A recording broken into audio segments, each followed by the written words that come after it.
Hello and welcome to the 2025 MIFF Schools program. I'm Josh Nelson, and on behalf of all of the team at MIFF, I'd like to acknowledge the traditional custodians of the land on which we all live, learn and work, and to pay our respects to their elders past and present, and to all Aboriginal and Torres Strait Islander peoples. Here at MIFF, we continue to celebrate the history and contemporary creativity of the world's oldest living culture.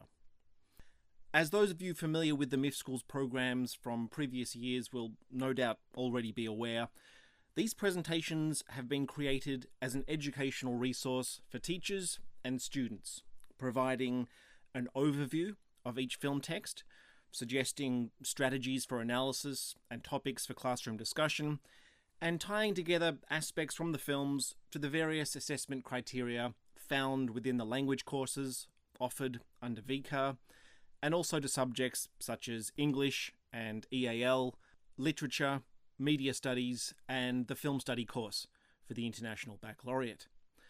In each of those curriculums, there's a real key focus on developing students' visual literacy skills and encouraging students to critically engage with media texts across a range of contexts and mediums. And this obviously becomes a really key component of assessment as students progress into their final years of the VCE.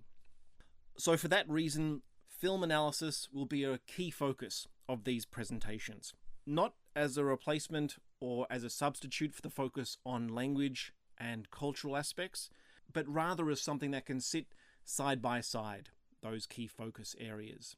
While the MIFF Schools program is perhaps ideally suited to students within the French, Japanese, Mandarin, Italian, German and English language courses, the selected films in this year's program offer opportunities for study and classroom analysis across a really diverse range of subjects, abilities and age groups, preparing students, as I mentioned, for those text-based assessments and really developing those visual literacy skills.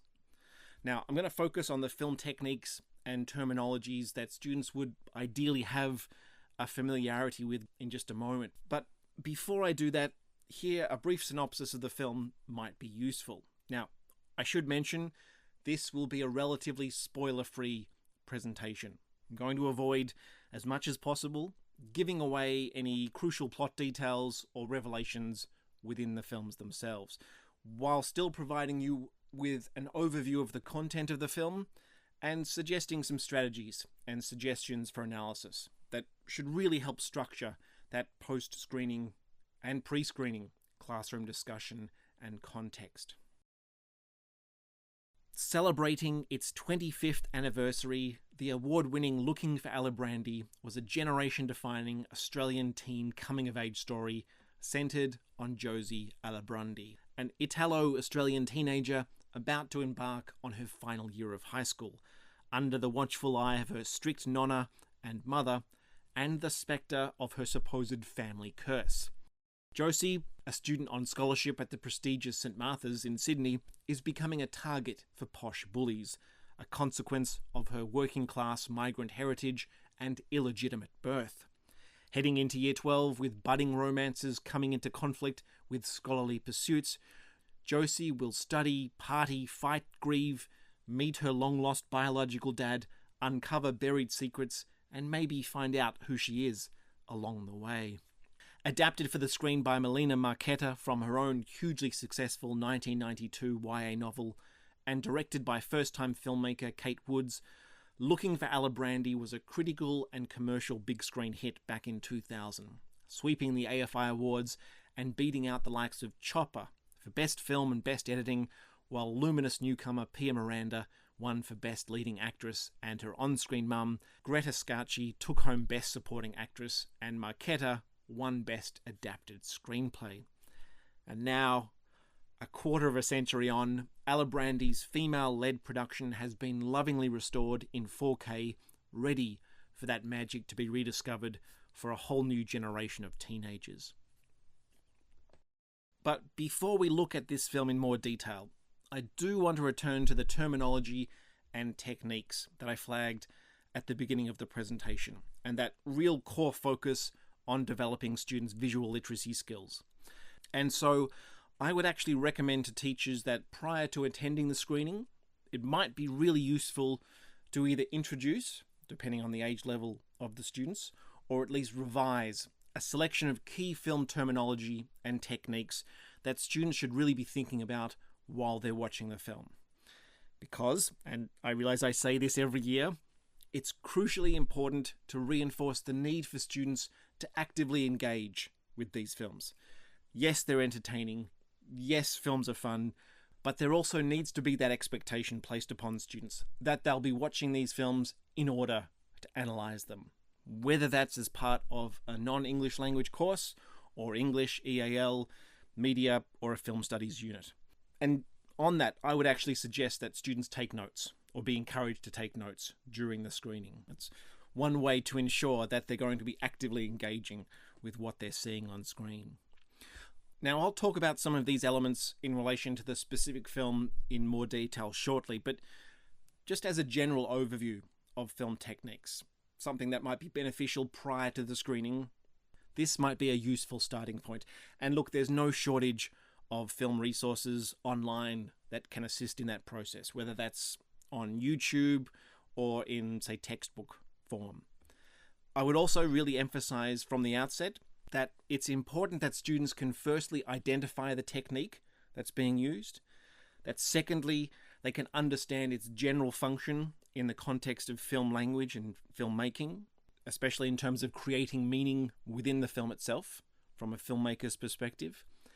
And then thirdly, that they can apply that knowledge to an analysis of the specific text in the context of the narrative, the characters, the themes and ideas that the film's exploring. And it's very difficult to achieve that final outcome unless those first two learning aims have been properly established and understood. And so with that in mind, some of the basic techniques that students should ideally be familiar with are things like cinematography, whether that's the close-up or a wide-angle shot or camera movement, the various components of mise-en-scène, which incorporates elements such as props, costumes, the use of lighting, the blocking of actors, the composition of the frame, where relevant, music and also lyrics, sound, dialogue, the use of voiceover, editing, narrative structure and story elements, and also visual motifs and symbolism. And so, as I mentioned, these are effectively the building blocks of filmmaking. So it's really essential, I think, that students have an awareness of these and come into the screenings with that awareness. Okay, so looking at the film in a little more detail now. So some of the key themes and ideas and issues that are explored within Looking for Alibrandi are a search for belonging. Obviously, a number of these themes and issues are interlinked, but family, intergenerational tensions, parenthood, friends and romance, themes and issues to do with religion, mental illness, bigotry, the immigrant experience, cultural traditions, class issues, gender roles and expectations, and coming of age. So this film covers a fairly wide spectrum of themes to deal with in that classroom context. Speaking of contexts, when I approach a film text, I often like to start from the big picture and then gradually work my way into that detailed filmic analysis. And there are a number of contexts here that I think you could explore the text through either prior to the screening to establish a sort of base knowledge for the students, or certainly in that post-screening discussion to really enhance students' understandings of the film in its context, keeping in mind that this is a 25th anniversary screening. So some of the context that I would perhaps draw on in terms of broadening out the students' horizons for this film, positioning the film within its historical setting and the year of release. So set within the 1990s, released in 2000. While the film certainly hasn't lost any relevance whatsoever, it might help to contextualize what was going on, certainly in Australia, in the 90s and early 2000s. You might also like to contextualize it in terms of the history of Italian immigration within Australia. I think that's an important element that the film certainly deals with, but there is certainly scope to broaden students' understandings of that wider history that the film is certainly riffing on. So a handful of suggested resources or avenues for further reading here. There's a really interesting piece published in The Conversation that looks at Australia through the lens of the year 2000, which does a lot of good legwork in terms of background for this film. Certainly the next resource as well, looking at Australia in the setting of the 1990s. And some more recent articles specifically about looking for Alibrandi in terms of the film, the novel, and the stage play adaptations, and in particular the revival of the stage play in 2022, looking at its ongoing relevance or the way in which the text has changed over the past 2+ decades. And certainly any film text of this nature that's been adapted from such a well-known novel could explore issues of adaptation as well, but especially in this case since Melina Marchetta is both the author of the original novel and of the screenplay. And just to assist even further beyond this presentation, I've also listed a link to a film study guide, which would provide another valuable resource in that classroom analysis and discussion. Another relevant or valuable context that you could approach this film through is through the lens of genre, and specifically the teen film or the coming-of-age film. And here, students could be asked to identify the kinds of tropes or characteristics of other teen films or coming-of-age stories that they may have watched or read, and then reflect upon the similarities and differences with this film. So suggesting things like, in what ways does this film's Australian setting, or the specific cultural themes that this film's dealing with, differentiate it from, say, the American teen film?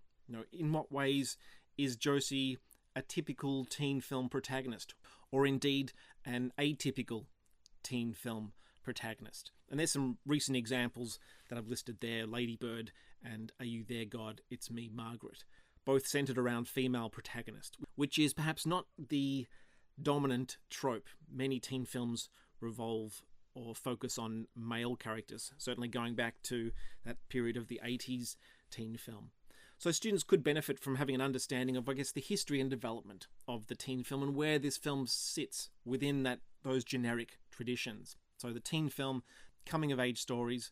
And here I've listed a link to an article that was published on the Age website, looking at the novel's 30th anniversary, written by Melina Marchetta. And as she writes in this article, I've tried often to work out what it is about Josie Alibrandi that has stood the test of time. In a novel where there's no social media or mobile phones, set before the Me Too movement and 9/11, how has she managed to find an audience in the past 3 decades? Perhaps it's because many of us, regardless of culture or socioeconomic status, grapple with our identity, with wanting to be accepted, and with being the underdog. Josie bucked the system while desperately wanting to be a part of it. And of course, she didn't have it all, which made her relatable. It meant that readers were willing to go on the journey with her. There's an ideal prompt there for students to consider in terms of this text's longevity and how perhaps it continues to be relevant in many ways, despite, as Marchetta points out, certain historical developments over the past 3 decades. Similar to looking at the film through the lens of the author Marchetta, I think the production background and looking at the film specifically in relation to some of the other key creative figures, like the director Kate Woods, would really enhance students' understanding of the kinds of creative intentions behind the film. And I've listed a link there to the Guardian article, which looks back at the history of the making of Looking for Alibrandi, and of course the Wikipedia link as well would be a useful starting point to branch out from there. But as Wood says in this piece in The Guardian, we worked together for 3 years before it came out. I was very mindful that this was the most stolen book out of any school library. That was a dubious honour. This was a really well-known book and a much-loved character. If we didn't get it right, we'd be crucified. We put ads in the Italian and Serbian newspapers. We ran ads on Triple J. We wrote to the drama clubs of schools. We wanted to open up the role to where these characters could actually come from, rather than going to the names of teenage actors and actresses that had done the work before. We wanted it to be authentic. I think that's a really useful prompt as a sort of starting point or a window into the film. This focus on authenticity, this focus on screen representation that I'll come back to shortly. So I think students having an understanding of those kinds of sentiments in terms of the film's production and its origins will be really useful. So going back to what I flagged at the top of the presentation in terms of the importance of film techniques and students having a grounding in film terminology, I think it's really important that students consider how the use of various film techniques on show throughout Looking for Alibrandi, such as the cinematography. For example, the types of shots, the use of focus, the use of different angles or compositions, or the movement of the camera, how all of that shapes the audience's connection to the film, and then also contributes meaning to the film's exploration of its various themes and also its characters. Now, I should say, because I didn't point this out earlier, that these screenshots which I've incorporated in this particular presentation aren't actually from the restored version. The restored version, unfortunately, wasn't available at the time of recording. However, I can guarantee you're in for a treat from all I hear about how the restoration process is proceeding.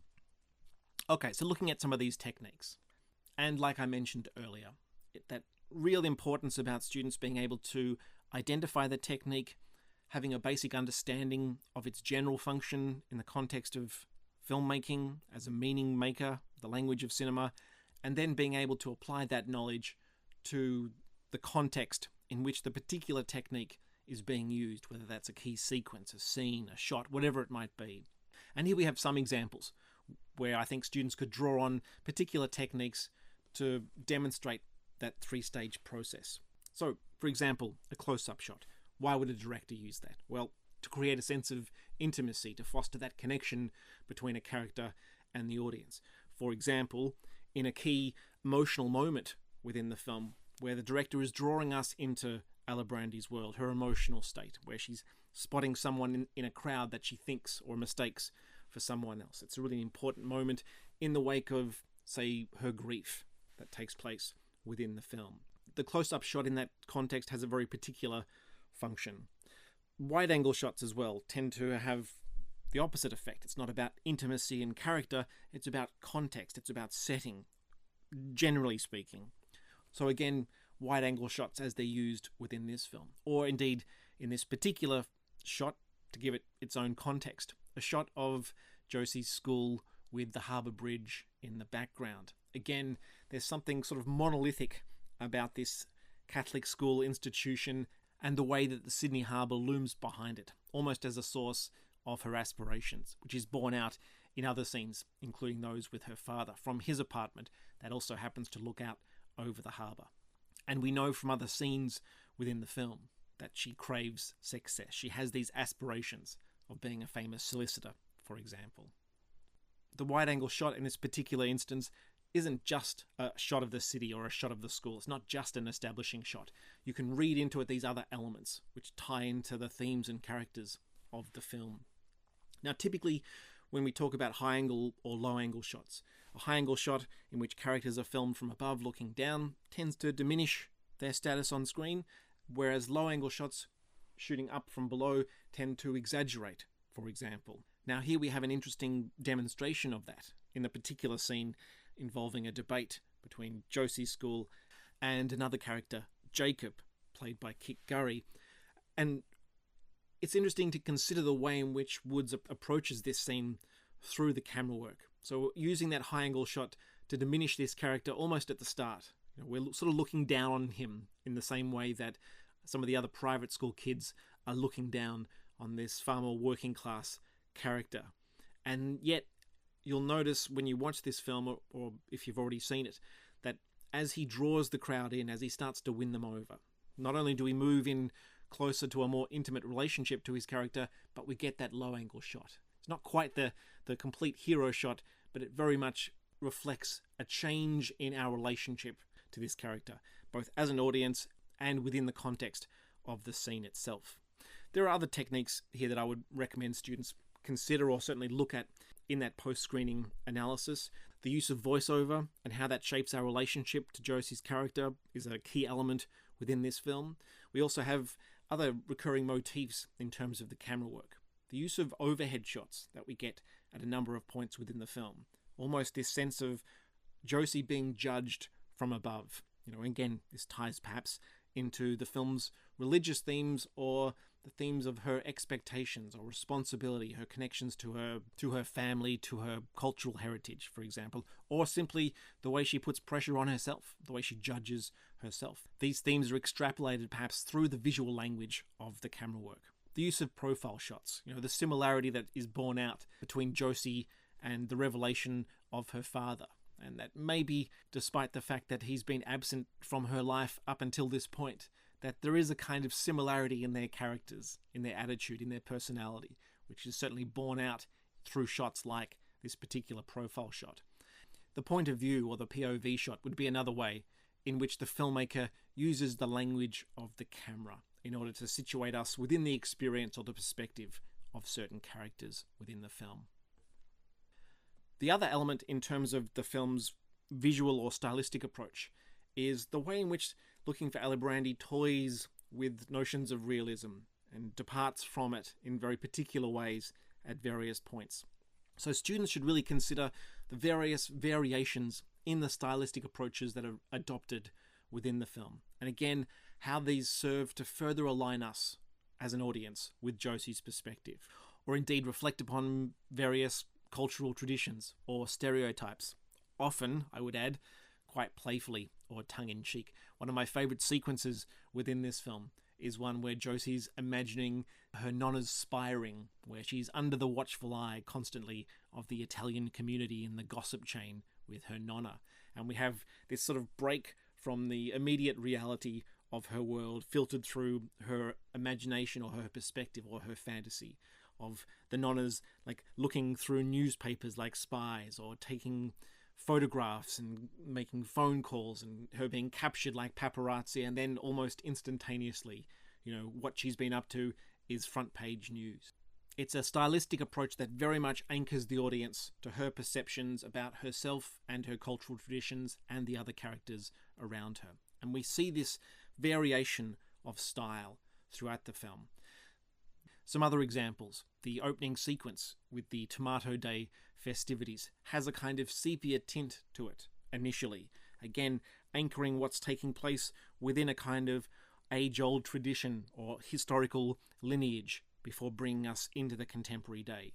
It's very much perhaps how Josie imagines the kind of activities within a historical past which she's railing against or she's resisting to a degree.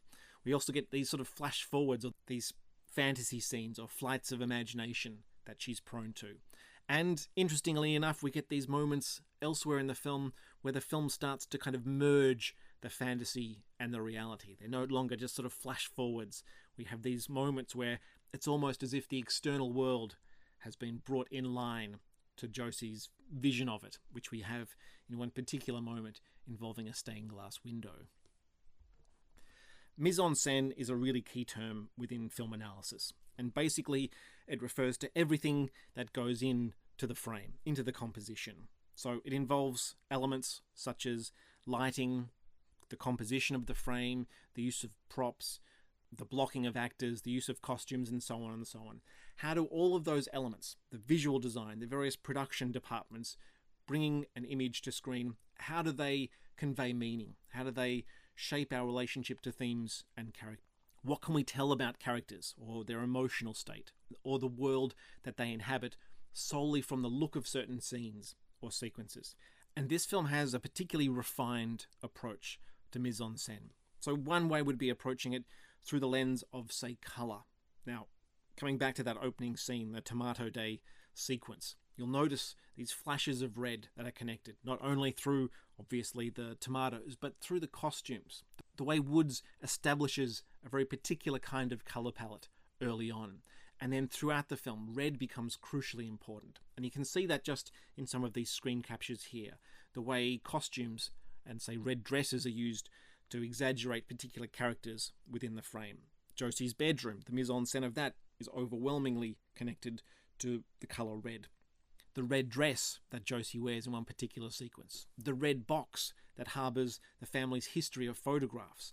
Reds in fashion magazines, red panel vans, the red car that Josie's dad's driving in the same scene as her wearing a red top.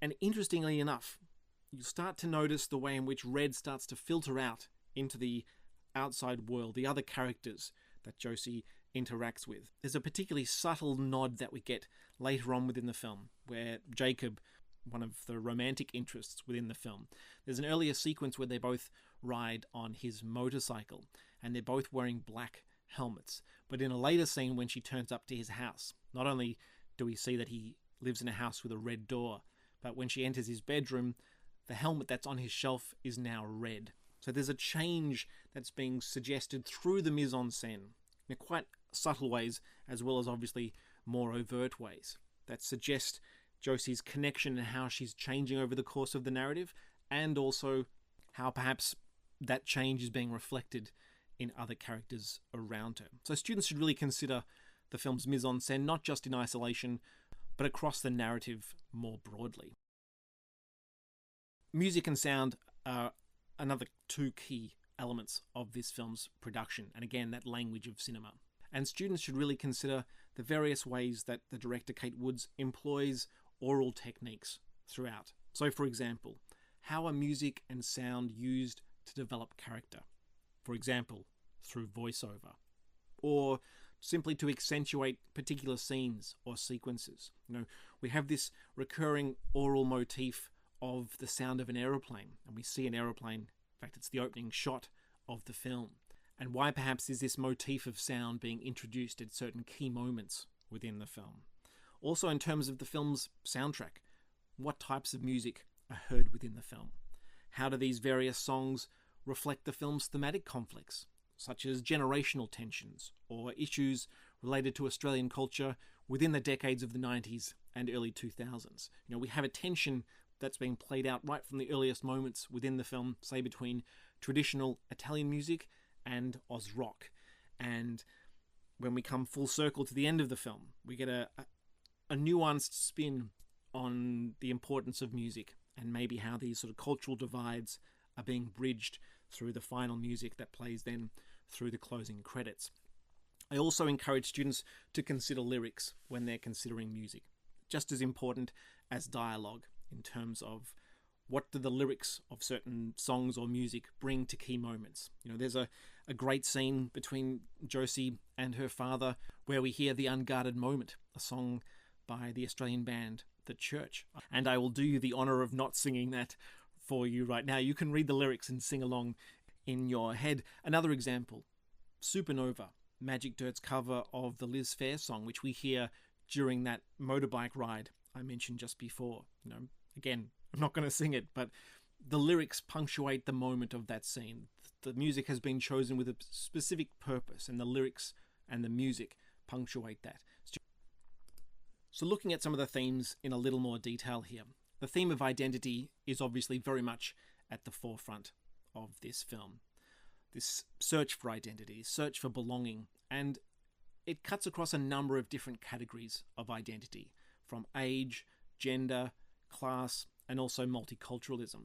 So students should really consider the connections between these various aspects of identity and how the film conveys Josie's internal conflicts over her sense of self, which is borne out in the film, again, returning to the language of cinema, through techniques like that first-person voiceover narration, which is present from the film's earliest moments, or through visual motifs, such as mirrors, like we have there in that shot of Josie and her mother, again with a red curtain in the background. The mirror is frequently used as a sort of shorthand form of symbolism for questions of identity in cinema.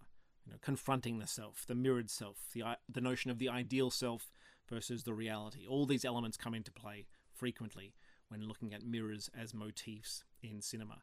And again, absolutely, students should be paying attention to the dialogue as well. So in one key scene, a confrontation between Josie, her mother, and her father, she screams at him, "Be angry or be rude, but don't you pretend I'm not here." The search for existence, the search for identity, the demand for her to be recognized is made absolutely apparent in that moment, as it is in other scenes within the film. I've listed a really great article that goes into quite some depth about this film. It's one of my favorite academic pieces on this. And I say academic in the sense that it's certainly appropriate for high school age students. It's a piece by Leslie Speed, And this is just an excerpt from that piece where she writes, "The film and novel of Looking for Alibrandi mark a public coming of age for Italo-Australian female identity. Marchetta's novel is part of the literary tradition of the coming of age story, which typically centres on a young person whose acquisition of experience entails a loss that facilitates her acquisition of a new maturity. Josie's narration in the novel and film serves to assert her identity on multiple levels. It makes public the thoughts and emotions of Josie Alibrandi as a woman, as an Italo-Australian, and as an Australian born to an unwed mother, identities that in earlier decades were likely to be kept private." It's a really great article, and you could certainly use quotes like that or elements from that as prompts for classroom discussion and analysis. So, in addition to the film's focus on identity through the lens of, say, multiculturalism, Looking for Alibrandi also raises a number of issues regarding femininity and the relationships and roles that are occupied by women across differing generations. So both within the family structure, obviously, the three generations, Josie, her mother, and her grandmother, her nonna, but also through Josie's relationship to her friends, to her classmates, and to her romantic interests. So students should really, I think, consider how this film is exploring ideas related to gender and the way that Josie responds to these competing expectations that are placed on her across the narrative. Looking for Alibrandi also really explores the pressures on teenagers during this key transitional moment in their lives, that final year of high school. So the film deals with issues of mental illness in quite open and upfront ways. I think students could really analyse the ways in which those issues are represented on screen. Are they relatable? Or bringing the film into a contemporary context, how has social media accelerated those pressures? So while looking at this topic of mental illness can be contained within the film itself and focused through what's on screen, I think this film is also an ideal teaching text for classroom discussion about things like the topic of suicide or emotional distress or grief and coping strategies. So again, there is a keen relevance of this film to the lives of contemporary teenagers as well, through the kinds of issues that this film is dealing with. And I've provided some links to resources there where you could introduce material relevant to youth mental health and the kind of Australian crisis for teenagers dealing with mental health issues and their parents. So in terms of another focal point of discussion for the film, this issue of representation, I think, is really key and certainly has become a key talking point in discourses surrounding cinema and television over the past 3 decades. So Looking for Alibrandi draws attention to the importance of cultural diversity in screen representation. And going back to those earlier comments from Kate Woods, this emphasis on authenticity. So in what ways do the characters and multicultural themes of the film stand it apart from the, let's say, quote-unquote typical Australian film? And students could certainly try and define what a typical Australian film is. What changes have students noticed in terms of screen representation in the now, deep breath, quarter of a century since the film was first released? Does the film still speak to the experience of second or third or fourth generation migrants, let's say? So the film is very much aware of its own place in dealing with this theme or this focus on representation. We have Italian being spoken throughout the film and the use of subtitles. And again, there's a key moment which is quite clever, I think, on Woods and Marchetta's part, where Josie and Jacob go to the cinema and Josie says, "Oh, there's La Dolce Vita playing at the Dendy." And Jacob responds, "La what? I don't want to see a film with subtitles." There's a subtle self-reflexive wink in that, given that the film we're watching indeed has subtitles. These questions about art and representation and cinema certainly within that. And in terms of further discussion, obviously we don't have time to delve into all of these elements here. There are a number of other key visual motifs, themes and issues, together with various social and cultural references that could be explored in far greater detail in that post-screening classroom discussion to really deepen students' understandings and appreciation of the film. So, for example, the motif of planes. I referred back to the way the sound of planes is used throughout the film. The opening image is of a plane. Why? What's the significance of? Is it about aspirations and goals, like looking to the sky? Does it connect us to questions of immigration and movement? There are multiple possibilities for students to consider these kinds of motifs. Volcanoes. Religion is obviously a key one that runs throughout the film. The emphasis on food, certainly the traditions that link us to Italian cultural heritage through food. There's a focus on politics and young people's involvement in politics, which connects us in very direct ways to the experience of the contemporary generation, just as it did in the year 2000 or earlier in the 90s. A focus on photos as a recurring motif. Again, past and present being represented through objects like photos.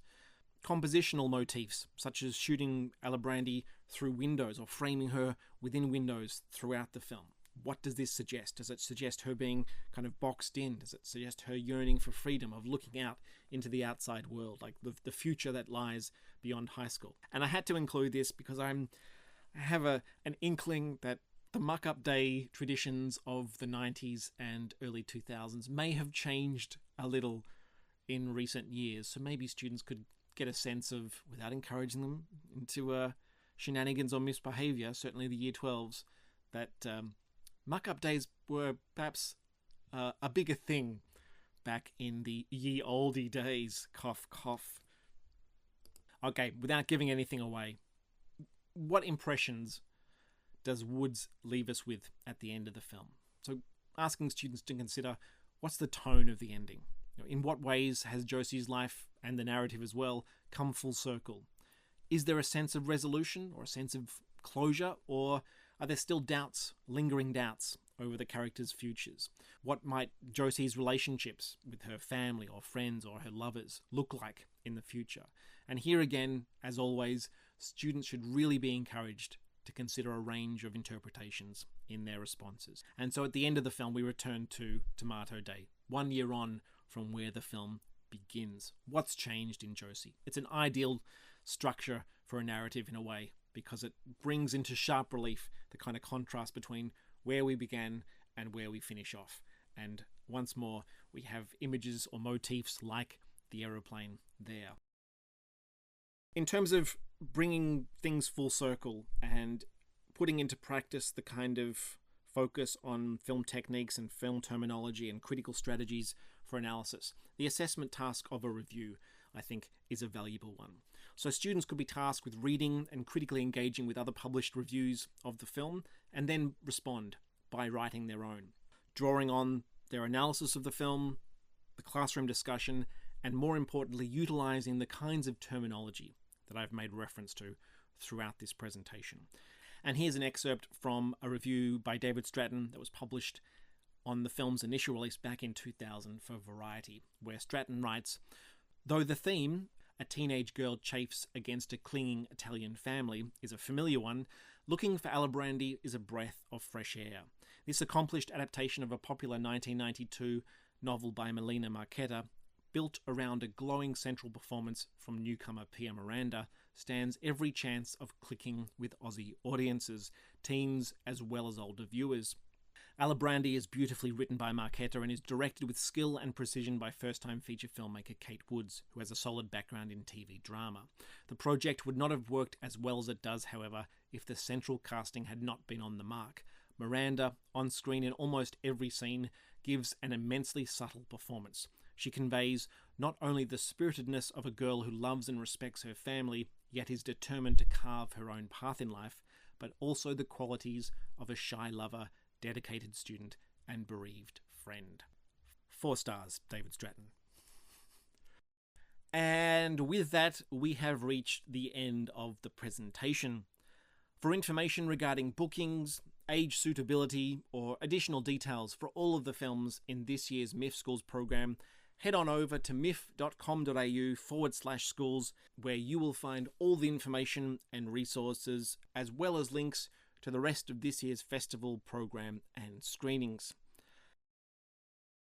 And so, on behalf of myself, Josh Nelson, and MIFF Schools programmer Kate Fitzpatrick, we'd like to thank you for watching this presentation and to wish you a very enjoyable and, more importantly, educationally rewarding experience at this year's film festival. Thanks so much.